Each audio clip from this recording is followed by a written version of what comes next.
এই লোকটি প্রতিদিন ভ্রু কামিয়ে ফেলত, তারপর একটি পরচুলা পরত এবং মহিলাদের পোশাক পরে মহিলাদের চেহারা ধারণ করত। এরপর সে নাস্তা তৈরি করত, প্লেটে রাখত এবং খাবার টেবিলে রাখত।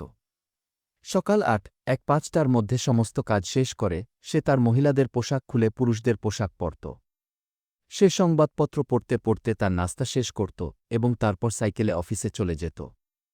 পুরুষের এই দুটি রূপ সম্পর্কে সে ছাড়া আর কেউ জানত না। একদিন যখন সে একজন মহিলা হিসেবে তার বাড়ির বাইরে কাপড় শুকাচ্ছিল, তখন একটি ট্রেন লাইনচ্যুত হয়। এটি দেখে প্রতিবেশীরা জড়ো হয়েছিল। মহিলাটি তাদের হাত থেকে বাঁচতে তৎক্ষণাৎ তার বাড়িতে লুকিয়ে পড়ে।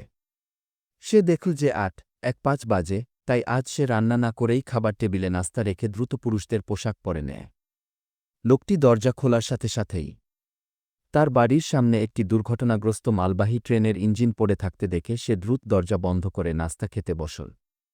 কিন্তু যখন সে বুঝতে পারল যে মহিলাটি তার জন্য সঠিক নাস্তা তৈরি করেনি, তখন সে খুব দুঃখিত হয়ে উঠল। পরের দিন যখন সে মহিলার বেশে ছিল, তখন একজন রাজনীতিবিদ তাদের বাড়িতে এসে ক্ষতিপূরণ পাওয়ার কথা বলতে শুরু করলেন। একজন মহিলা হিসেবে সে রাজি হয়ে গেল, কিন্তু লোকটি সিদ্ধান্তে খুশি ছিল না। এরকম ভিডিও পেতে আমাদের চ্যানেলটি সাবস্ক্রাইব করুন, লাইক করুন, কমেন্ট করুন এবং আমাদের পাশেই থাকুন।